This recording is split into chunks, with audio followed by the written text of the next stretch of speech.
Nunca, jamás. Me encanta esta canción. Amén, familia. Muy buenos días una vez más. Amén. Es el momento.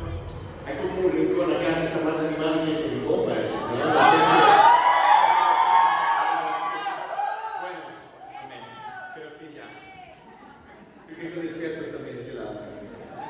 Amén, hermanos. Es el momento de decidir si podemos confiar la palabra de Dios. Amén. Entonces, por favor, agarren sus espadas y vamos a empezar con la oración. Para ser una vez más. Muchas gracias, Dios. Padre, tú nos haces vivir. Padre, tú nos has ayudado, Dios, a abrir los ojos, Dios. Tú nos has sanado, tú nos has redimido, Dios. No merecemos nada de eso. No merecemos estar acá, Dios. Abre nuestros ojos, Dios, para que tan dichosos somos, Padre. Y en ese momento, Dios, así como varias personas a lo largo del Antiguo Testamento, en el Nuevo Testamento, actualmente ahí por afuera, Dios, varias personas escuchan tu palabra, pero no hacen caso, Padre. Padre, ayuda a cada corazón, nuestros corazones de esa manera, Dios, a tener un corazón suave, un corazón humilde, un corazón transformable y moldeable para ti, Dios. Padre, queremos acercarnos a ti y ayudar a más personas a acercarse a ti. Queremos en tu nombre santo Jesús. Amén. Amén. Vamos a 1 Corintios capítulo 3. 1 Corintios capítulo 3. Después de 2 semanas con Tulio predicando aquí, amén. Acabaron mis vacaciones.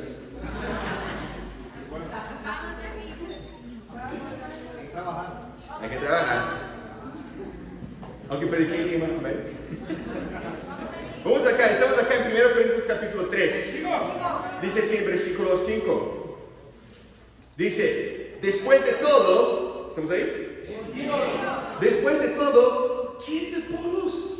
¿Y quién es Pablo? Pablo escribiendo eso para la iglesia, ¿no? ¿Quién es Pablo? Nada más que servidores por medio de los cuales ustedes, hablando con la iglesia en Corinto, llegaron a creer, según lo que el Señor le asignó a cada uno. Yo sembré, Apolos regó, pero Dios ha dado el crecimiento.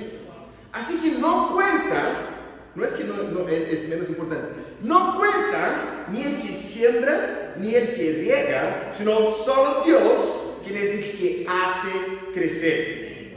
El que siembra y el que riega es del mismo nivel, aunque cada uno será recompensado según su propio trabajo. En efecto, nosotros somos colaboradores, y atención a esa palabra que vamos a hablar, ese va a ser el tema que vamos a hablar, amén. Somos colaboradores, laboran juntos al servicio de Dios, y ustedes son el campo de cultivo de Dios, son el edificio de Dios.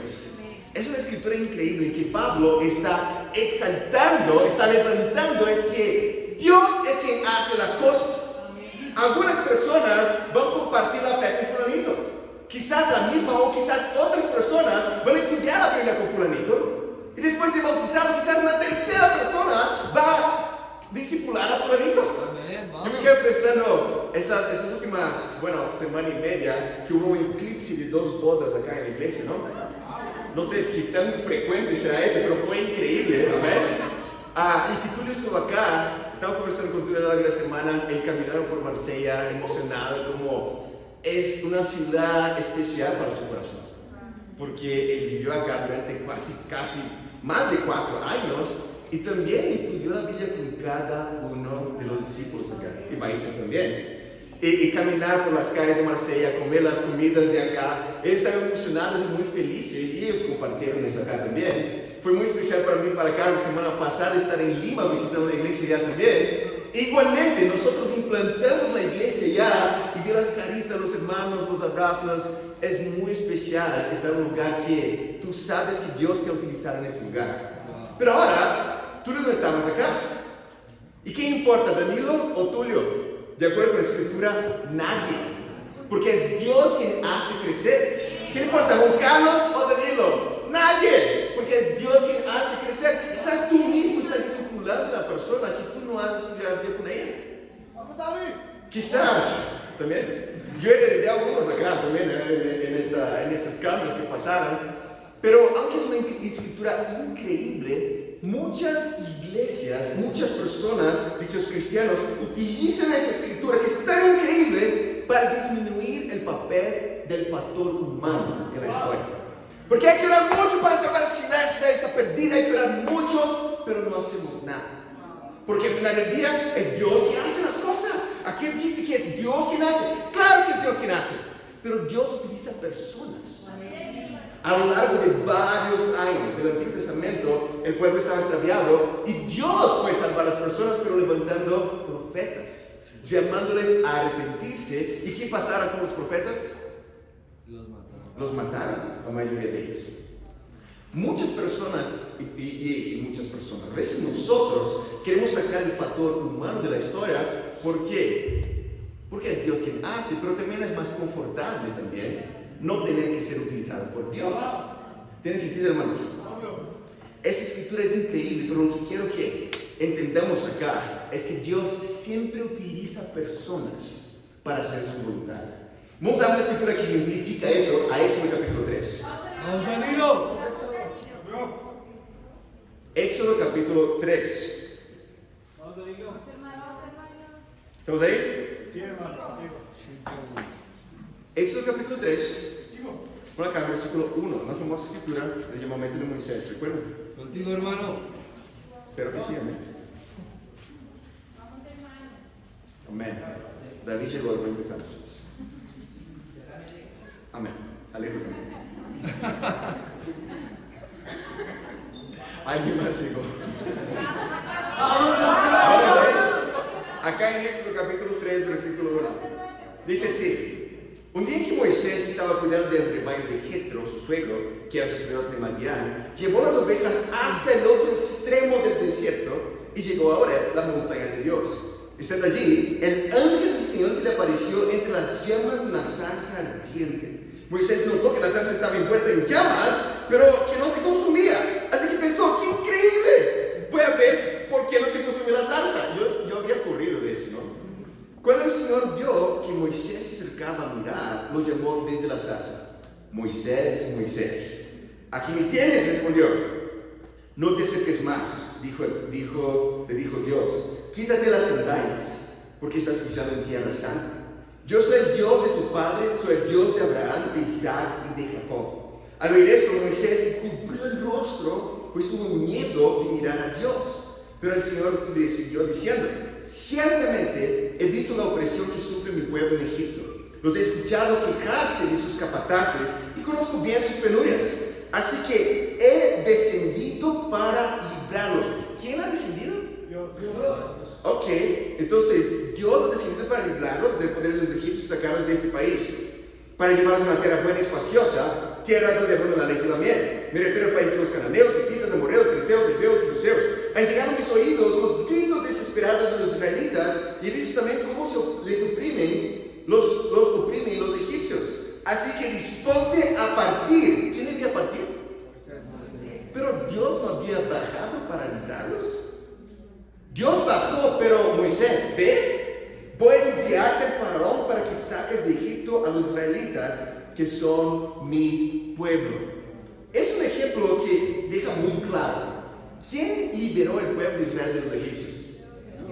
Dios. Pero Dios no físicamente bajó y habló con el faraón. Dios llamó a alguien a ser utilizado en esa historia. Y sabemos que Moisés da unas excusas, pero Dios, yo no sé hablar, pero Dios, y si me preguntan eso, y si me preguntan aquello, y llega un momento incluso que Dios está como, Moisés, ¿quién inventó la boca? Y Moisés va, ¿no? Pero el principio que Dios es quien hace crecer. Uno planta, otro siembra. Todos somos llamados a ser colaboradores de Cristo, pero es Dios quien hace mediante personas que se disponen a hacer su voluntad, a ser colaboradores de hecho de Dios. ¿Tiene sentido, hermanos? Al final del día, ¿quién liberó el pueblo de Israel? Dios, pero utilizando personas. ¿Quién va a salvar toda Bogotá? Dios, pero tenemos que ser lo que Dios espera. ¿Tienes la pregunta que es? Sé lo que Bogotá necesita. Sé lo que Bogotá necesita. Vamos, Danilo. Vamos, hermano. Bogotá no solo necesita de más discípulos, hermanos. Necesita de discípulos que obran, de colaboradores. Hay varias escrituras que Jesús dice que la cosecha es abundante, porque los obreros son ¿qué? Son pocos. Y si pensamos en una ciudad de 10 millones de personas, es bastante gente. Tiene sentido esa afirmación de Jesús. Pero toca a los obreros que obrar, toca a los obreros colaborar y ser utilizados para llevar salvación a las personas. Amén. Amén, bro. Pero no tiene sentido que nosotros hablemos de eso si tú primero no quieres ser un colaborador de Dios. La primera cosa que quiero preguntarte a ti es, Iglesia de Bogotá, ¿ustedes quieren ser colaboradores de Dios para salvar esa ciudad? Porque si sí, vamos a ver unos puntos que van a ayudarnos a eso. ¿Ven? Primer punto, vamos a Jueces capítulo 6. Jueces capítulo 6. Vamos a varias escrituras famosas de Dios. Yo no digo ya. Vamos, hermano. Los jueces. Cuando Andrés llegue, voy a empezar. Contigo, hermano. Estamos ahí, Jueces capítulo 6. Sí. Básicamente, para tener un poco de contexto acá, en el libro de Jueces, el pueblo de Israel está en desastre. ¿No?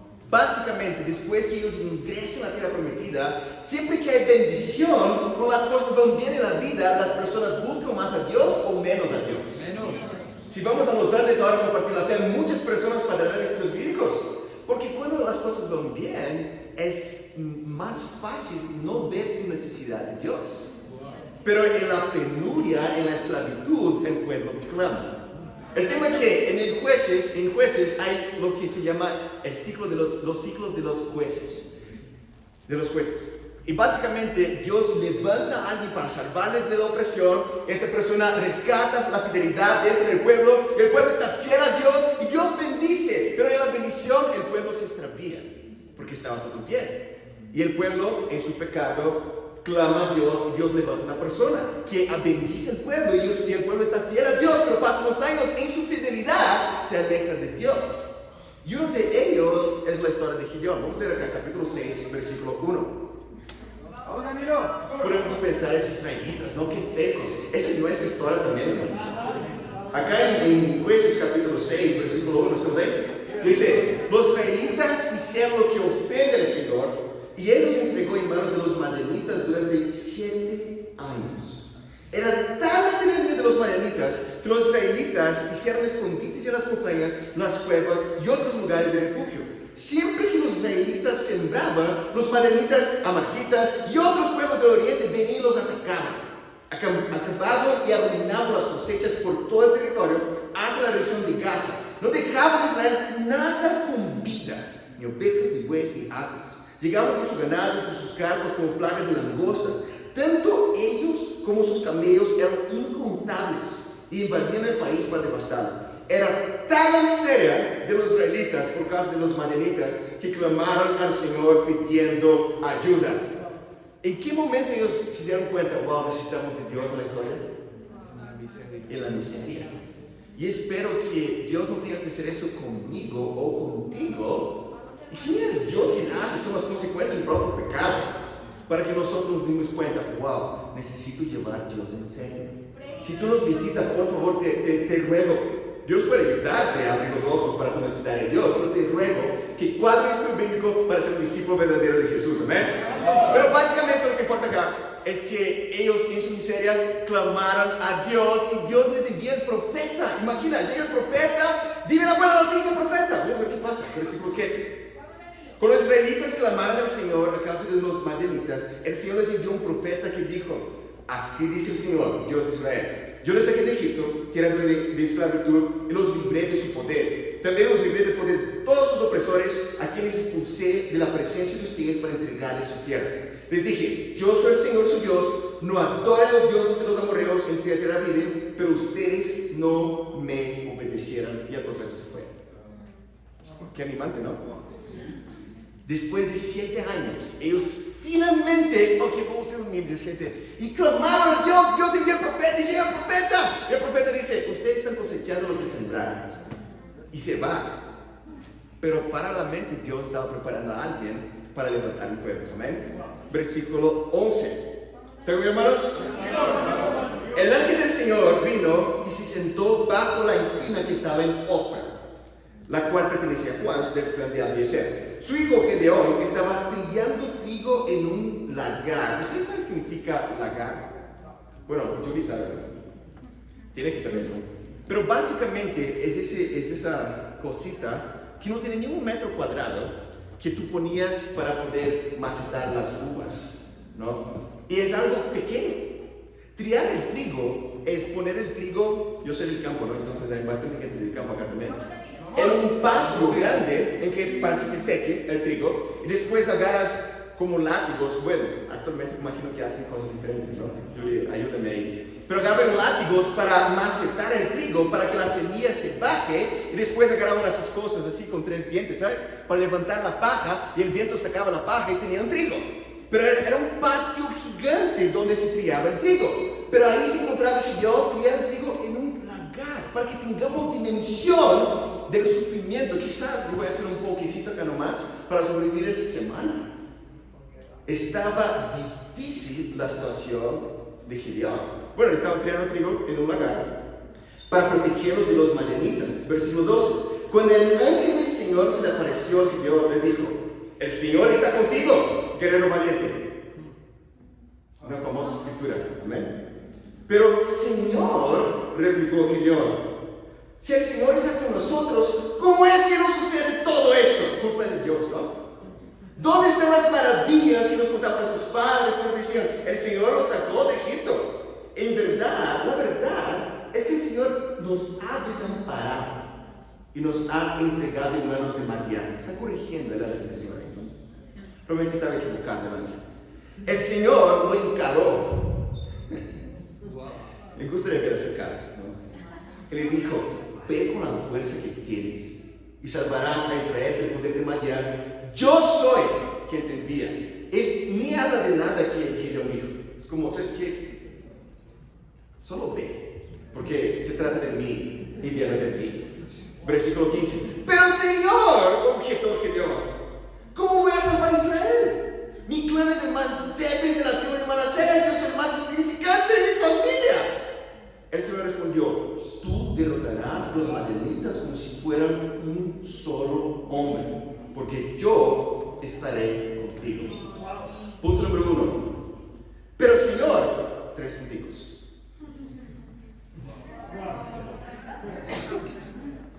Dios quiere que todos nosotros seamos colaboradores de Él. Y va a haber un momento en que Dios va a poner discípulos en tu vida, va a abrir tus ojos, tú vas a ser discípulo. Y Dios quiere usarte, pero va a haber un montón de motivos de que por qué ese no es el momento adecuado. Hermano, puedes hacer ese estudio de tinieblas con fulanito ese fin de semana, pero es que yo creo que tú haces mejor, entonces es mejor que tú lo hagas, ¿no? Qué humilde ese hermano, está pensando de verdad en el estudio, ¿no? Eso es como un victimismo, que es orgullo al final del día, que yo culpo mi tiempo de discípulo, o culpo que está lloviendo mucho, o culpo cualquier otra cosa, y encuentro eso justificable en la cabeza, incluso para que aún no tenga que ser utilizado por Dios. Sabemos que Moisés mismo hace eso. Voy a contar con el conocimiento bíblico de ustedes, ¿no? En el capítulo 3 y capítulo 4, Moisés está hablando, pero Dios, y acá yo también, pero Dios es el más significante de mi familia. ¿Qué peros estamos poniendo en nuestra vida con Dios, hermanos? Yo no creo que puedo servir el ministerio de niños, ¿no? Ajá, claro. Estuve preocupado con los niños a la vez, ¿no? Claro que podemos, pero tenemos que capacitarnos. En esa situación es muy fascinante porque Dios veía a Gedeón no como él era en ese momento específicamente, sino como que él sería después. Pero después que Dios está ahí, no argumentando con él, Gedeón se pontifica y se permite ser preparado para poder ser un colaborador, ser utilizado por Dios. Pero quiero invitarnos a pensar, hermanos, y a todos nosotros, me incluyo también, ¿qué peros estamos poniendo en nuestra servidumbre hacia Dios? Y quizás varias personas en nuestra vida, quizás incluso familiares de nosotros, ya hablaron tantas veces, es que tú haces todo mal, tú eres desastre en tu vida. Y te hirió y tú pensaste, wow, qué triste eso. Pero traemos esa mentalidad que de cierta manera es confortable, porque si yo hago todo mal, ¿qué hago los demás? No. En vez de, ¿sabes qué? Déjame preparar para ser utilizado por Dios. Predica, Vamos, hermano. Danilo. Déjame capacitarme para poder ser utilizado por Dios cuando Dios me llama. ¿Tiene sentido, hermanos? Me quedo imaginando, en 2011 fue el año que compartieron la fe conmigo para estudiar la Biblia, ¿no? Y ya hace casi 12 años eso, pero me quedo imaginando el ejemplo de Cue con las buenas noticias también, que finalmente después de 10 años viviendo en Estados Unidos, logró tener su ciudadanía americana y ahora va a ser enviado a Ghana, Guau. África. Qué locura. Pero como vimos de la escritura de Hebreos 11, ¿no? Él prefirió eso que hablar, ¿sabes qué, Dios?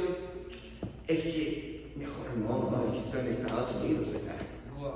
Los discípulos que compartieron la fe conmigo, ellos también eran americanos. Imagina si ellos fueron orgullosos de poner pero Dios en esa historia. Es que yo tengo hijos pequeños, Dios. No, yo no debo ir ahora.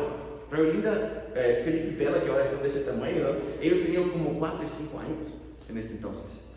Pero no, como no pusieron peros, hay actualmente en la iglesia en Brasil con más de 400 discípulos para el Señor. ¿Por qué? Porque no hubo peros. Ellos nunca habían hecho eso, pero se entrenaron en el proceso.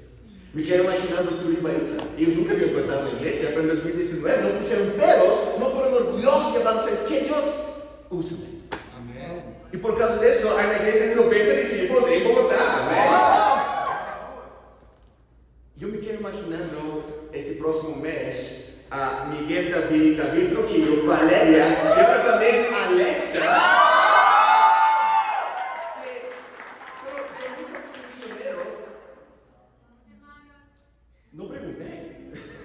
Dios está como, no se trata de eso. Dios está hablando, ¿sabes qué? Ve con la fuerza que tienes. Estoy muy animado de ver a esos hermanos, ¿sabes qué? Capacítame en el proceso. Como es Ecuador, nunca pisé allá, pero están llenos para dar todo su corazón. Quiero que imaginemos un equipo misionero no de 7 personas, sino de 90 personas. Imagina si enviáramos 90 personas para la ciudad. Eso ya existe. Pero, y veo frutos de eso, porque hay varios de nosotros acá que no estamos poniendo peros, que levantar la charla bíblica el puente, ¿amén?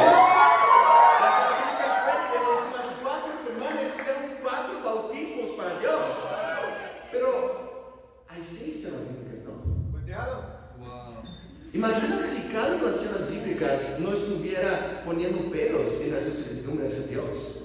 Quiero inspirarnos, hermanos, porque no es algo abstracto eso es bien práctico. En el ciclo de los jueces acá, nuestra fidelidad con Dios no puede fluctuar si todo está bien o no. Quiero invitarnos a no poner peros en nuestra servidumbre hacia Dios. Amén. Segundo punto. La verdad es que 3 punticos.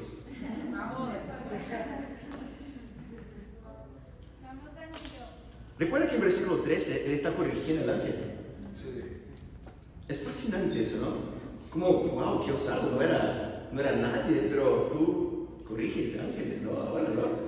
Pero en versículo 13 dice, pero Señor, replicó Gideón, si el Señor está con nosotros, ¿cómo es que nos sucede todo eso? ¿Dónde están las maravillas que nos contaban nuestros padres cuando decían que nos en Egipto? La verdad es que, déjame corregirte, la verdad, porque tú estás equivocado, la verdad es que el Señor nos ha desamparado, nos ha entregado en manos de Madián. Es fascinante ese tema de cómo nos vemos. ¿Cómo es el nombre de eso? Identidad, ¿no? ¿Cómo tú identificas? Dios, como ya hablamos, no te ve como tú eres ahora, sino en tu potencial, una energía potencial física. ¿Ven? Vamos, Camilo. Todos tenemos que vernos acá. Tú tienes la potestad de verte como tú quieres verte. Incluso vivimos una época quizás más que nunca de crisis de ¿qué? De identidad. Que personas se identifican con cualquier cosa que quieran identificarse. Y tú quieres, no sé, imagina, hay crisis de identidad de género, hay personas que se identifican como perros. Sí. Porque ¿cuál es el límite? Y no rías, porque es falta de respeto. Eso es irónico, ¿no? Sí. Pero, ¿cómo ayudar a alguien que se identifica como peluche? De verdad, ¿cómo ayudar la cabeza de una persona que no se identifica? Hay que pensar en factos, en hechos, en verdad, en axiomas, en cosas que no se mueven. Hay que basarse en la verdad. Pero ¿cuál es la diferencia de alguien que está con una crisis de identidad de un discípulo que no se ve como Dios dice que es? Porque eso es verdad. Y podemos pensar, pobrecitos, hay que ayudarles, ellos necesitan de Dios. Claro que necesitan de Dios, pero si tú no te identificas como Dios te dice, tú estás con la misma lucha. Estamos hablando del mismo tema acá. Incluso nos ponemos en una situación de corregir Dios. ¿Sabes qué, Dios? Yo no soy un guerrero valiente, yo no tengo idea de cómo ayudar a las personas, en realidad yo no quiero, pero yo no tengo idea de cómo hacerlo, pero elige otra persona. Y tenemos que parar de ser orgullosos en ese extremo de hablar para Dios quiénes nosotros somos. ¿Qué Moisés decía hacer? Yo no sé hablar. ¿Y cuál fue la verdad? Él liberó el pueblo. ¿Quién Gideón decía ser? El más pequeño de su familia. ¿Cuál es la verdad? Que fue el guerrero valiente. ¿Quién? No sé, Saulo decía ser el gran perseguidor de las sectas de los nazarenos. ¿Cuál fue la verdad? Un instrumento escogido de Dios para llevar el mensaje a los gentiles. Increíble, hermano. ¿Cómo tú te defines? Wow. ¿Sabes qué importa? Nada. Solo si es de acuerdo con lo que la palabra de Dios te dice. Hay dos extremos que se pueden ir también. Dios me define como un hijo de Dios que merezco mucha plata porque si Dios es un rey, yo soy un príncipe. Y príncipes merecen Mercedes, sus garajes ahí, ¿no? Hay un equilibrio de cómo Dios te ve para Él. Wow. Porque no tenía nada que ver con Moisés. No tenía nada que ver con Gedeón y tampoco tenía nada que ver con Pablo. Por eso que Pablo dice, ¿qué importa Pablo, Apolos? Es Dios quien hace, pero tenemos que levantar nuestras manos y permitirnos ser utilizados por Dios. Esta semana que se pasó, David, aún no estaba con la mascarilla, que algunos le llaman de Alejo, pero aún es muy raro para mí eso, porque hay muchos Alejos acá también. Pero David estaba predicando el servicio de hombres, que tan es especial que Dios nos elige para ser utilizados por Él. Y David nos hizo recordar de traumas de la niñez, ahí no sé, para algunos. Cuando tú estabas en clases de educación física y estaban eligiendo los equipos y tú sobrabas ahí, ¿no? Y tú estabas...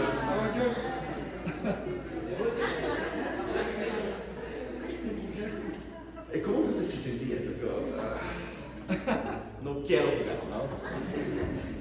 Pero, ¿y si tú fueras esa persona que todos quieren elegir primero? Sería Vamos, Jason. Sería como Jason ahí, ¿no? Pero eso debería hacerte sentir feliz y confiado. Wow, hay una expectativa. Yo no sé por qué, hermanos, pero de las 10 millones de personas que existen en Bogotá, Dios eligió a esas personas primero. Y tú puedes sentirse como, ¿por qué? Y en vez de pensar, no soy digno porque nadie es, ¿sabes qué, Dios? Yo prefiero, no sé qué tú estás viendo acá, pero quiero ser utilizado por ti. Al final del día, ¿qué es verdad? ¿Cómo tú identificas o qué Dios dice? Vamos a ver qué pasó con Gedeón, en capítulo 7, versículo 16. 7:16, Jueces 7:16. Este que se veía como el más significante de su familia, mira qué dice acá ahora. Gedeón dividió a los 300 hombres en 3 compañías y distribuyó entre todos ellos trompetas y cántaros vacíos con antorchas dentro de los cántaros. ¡Mírenme!, les dijo. ¿No parece alguien Súper con vergüenza, ¿no? Mírenme, sigan mi ejemplo. Cuando lleguen los afueras del campamento, hagan exactamente lo mismo que me vean hacer. Cuando yo y todos los que están conmigo toquemos nuestras trompetas, ustedes también toquen las suyas alrededor del campamento y digan, por el Señor, mira eso, y por Gedeón. Uy, no es un peluche más. Parece ser un guerrero valiente. Quiero llamarlos, hermanos, en ese segundo punto, de parar de corregir a Dios de quién tú eres. Tú no eres peluche. Tú eres un guerrero valiente si tú quieres ser un colaborador para Cristo. ¿Amén? Y tercer y último punto.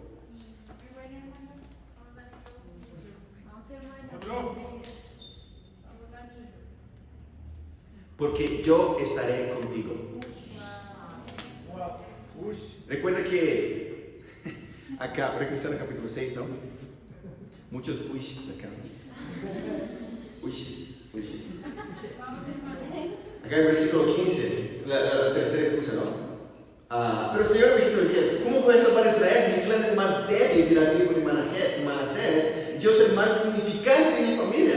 El Señor respondió, tú derrotarás a los madianitas como si fuera un solo hombre. ¿Por qué? Porque yo estaré contigo. La razón no tenía nada que ver ni con la figura de Gedeón. ¿Sabes que yo estaré contigo? Tú derrotarás porque tú eres el más fuerte de la historia, Gedeón. Tú eres el más guapo de la historia. Tú eres el más alto.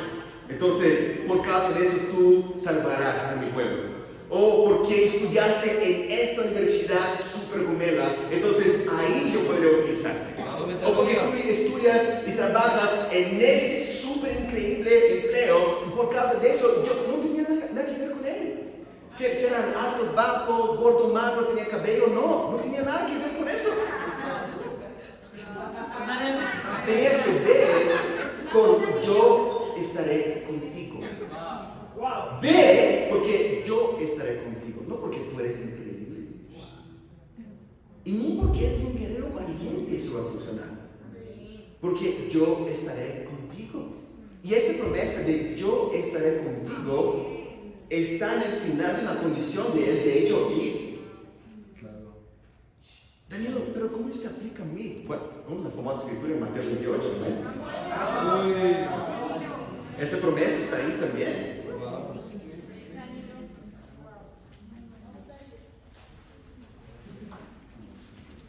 Tú soplas tu Biblia para esa escritura, ¿no? ¿Estamos ahí? Acá en el versículo 18, Jesús les dice, Jesús se acercó entonces a ellos y les dijo, se me ha dado toda autoridad en el cielo y en la tierra, por tanto, no oren mucho porque al final del día solo Dios hace las cosas. Wow. ¿No sabes qué? Ayunemos 20 días por mes para que Bogotá sea salva. No. Vayan y hagan discípulos de todas las naciones, bautizándolos en nombre del Padre, del Hijo y del Espíritu Santo, enseñándoles a obedecer todo lo que les he mandado a ustedes. Y la promesa, y les aseguro que estaré con ustedes siempre hasta el fin del mundo. Muy bueno, bro. Esa promesa de yo estaré contigo, no porque eres increíble, no porque tú estás haciendo mi nombre. Yo estoy seguro que los chicos que se van a Quito acá, que son frutos de la fiel iglesia de Bogotá, esos chicos llegarán a Quito y va a ser increíble si ellos hacen la voluntad de Dios. No porque ellos son increíbles, porque Dios estará con ellos. Pero igualmente el equipo misionero de Bogotá va a ser increíble lo que Dios va a hacer en un semestre, pero con una condición: si estamos involucrados en la batalla. Y si estamos, hay una promesa que no es mi promesa, porque fallamos, pero es promesa de Dios, está en tu vida también, no solo la mía, que Dios estará contigo si tú estás involucrado en ir y hacer su voluntad. ¿Qué quiero traer acá en esa historia, hermanos? 90 discípulos es increíble, me quiero imaginar eso, de verdad, pero recuerda, la proporción de 90 para 10 millones, ese es 0.0009% de la ciudad. Y es como, hoy los trabajadores son pocos mismos, ¿no? La cosecha es abundante. Y me quiero imaginar si solo 0,01%. Eso es poco de la ciudad fuera de discípulos. Estamos hablando de 1000 personas acá en Bogotá como discípulos de Jesús. La cosecha es abundante, pero los trabajadores son pocos. Si queremos ser colaboradores de Cristo, tenemos que recordar lo que, por ejemplo, pasó semana pasada, que Dana y Darío fueron bautizados. Yo me emocioné mucho cuando Darío estaba compartiendo. Número 1, porque yo no puedo ver personas llorando porque yo lloro. Y número 2, porque nos hace recordar. Es por eso que estamos acá. Por eso que Dios nos llama. Porque hay personas sufriendo en sus pecados, sin norte, sin dirección. Y porque en su sufrimiento resolvieron clamar a Dios. Y Dios pone discípulos, es increíble, pone discípulos que se levantaron a ser guerreros valientes. Dios pone discípulos que se dispusieron, ¿sabes qué? Yo estoy en el equipo misionero acá. Y pudieron ser utilizados por Dios. Recordemos, hermanos, que la cosecha es abundante, los trabajadores son pocos y toca obrar, colaborar para Dios. ¿Ustedes quieren ser colaboradores de Cristo en Bogotá? Claro que sí, pero recordemos, para eso, parar de poner peros en nuestra relación con Dios, entender nuestra identidad, que no somos peluches, sino guerreros valientes, amén, y saber que Dios estará con nosotros si nosotros estamos con Él, y para Dios la gloria, amén.